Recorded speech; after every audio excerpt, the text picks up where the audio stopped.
wa barakaatu mbokk ñu ngi leen di ziar ñu leen jàmm yéen ci biir TV teel a alterné fukk fan ak juróom benn ci weeru décembre 2024 ñu ci xibaar dañ koy door ak kii di Bassirou Diomaye Faye di njiitu réew bu Sénégal moom nag demoon na fële ca Abuja ci ndajeem CEDEAO bu doon am foofu nga xamante ne si moom bi mu demee lim sàkku rek mooy ñi nga xam ne dañoo génn woon ci CEDEAO ñu dellusiwaat nga xam ne moom médiation boobu nga ne bi mu ko defee ñii di waa CEDEAO dañ ko rafetlu lool pour rappel nag ñi génnoon ci CEDEAO bi bokk na ci Mali ñii di Niger ak Burkina Faso nga xam ne moom bokkutuñu woon ci CEDEAO bi léegi Bassirou Diomaye Faye nag moom dox na ci ay tànk jéego ba waa CEDEAO rafetlu nañ ko lool ba nga xamante ne si daal fii ak 29 janvier ñii di waa CEDEAO tëj na seen i buntu nga xam ne ñooñu bu ñu bëggee dellusiwaat rek mën a ñoo dellusiwaat. waa L'Observateur nag dañoo ñëw di wax ci kii di ministre de la justice di Ousmane Diagne moom nag proposition de loi yi nga xamante ne ci tegoon nañ ko entre 2021 jàpp 2022 moom nag nee na yooyu yëpp danañ ci dellusiwaat ba ci loi amnistie bi nga xam ne moom yooyu yëpp maanaam danañ ko xoolaat Fatou kii di jébat si ak Fulbert Sambou tamit danañ ci dikkaat képp koo xam ne rek sa loxo taqe na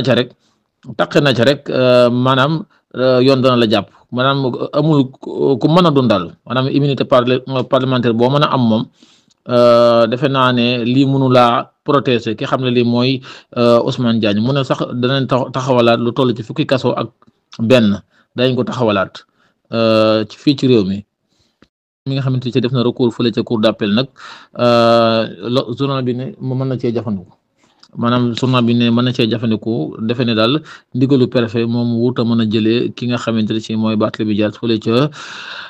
fële ca maire bu Ndakaaru moom Barthélémy Dias sax tey jii dafa doon jéem a def naan day dafay visite ci chantier yi nga xamante ne si moo jëm ci maire bu Dakar léegi police da koo mujj intercepté da koo bañal loolu président ne ko comme nekkutoo maire bi moom defe naa ne moom fi amatoo droit di ko visiter kii di Khalifa Sall tam mi ngi ñaawlu loolu di wane ne ñu ñëpp ay Barthélémy Dias di wane ne lii daal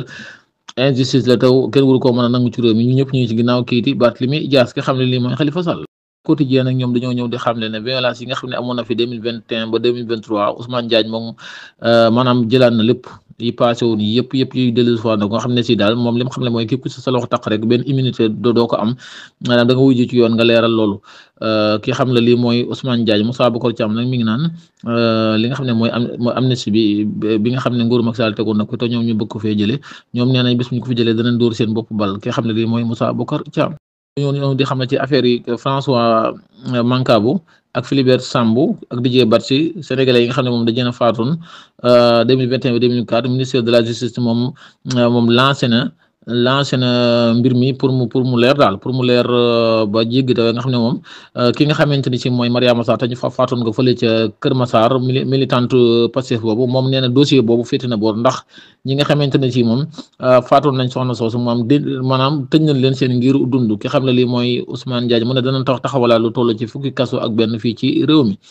bi nga xamante ni ci nag moom mbokkoon passerelle ba nekk ca diggante Parcelles ak Yoff nga xamante ne ci moom da ko mbokkoon ba mu daanu moom nag mujj nañ ko envoyé prison nga xam ne ginnaaw bi ko juge bi digloo ba pare da ko mujj envoyé li prison. Jambal Diagne nag ginnaaw bi nga xam ne convoqué woon nañ ko àjjuma ci plainte boo xam ne Ousmane Sonko dóoroon na ko jaarale woon ko ci nit yi ay avocat am moom nag buñ ko convoqué woon àjjuma dañ koo bàyyiwaatoon léegi nag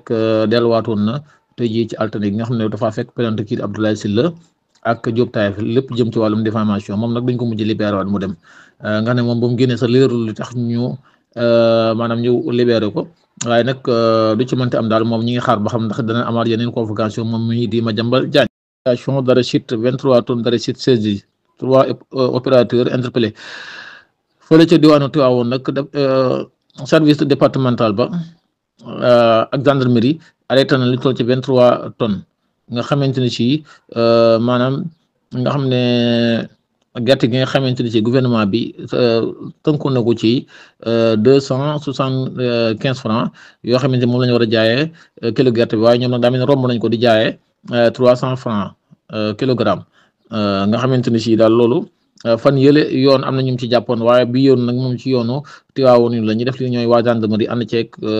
service départemental bu commerce bu Tivaouane. enseignement supérieur les étudiants ressortissants Ziguinchor à Dakar ñoom nag ñooy menacé di wax ne immeuble bi nga xamante ne si ñoom fa lañ nekk nga xam ne si ñoom étudiants yi foofu la ñuy dalloo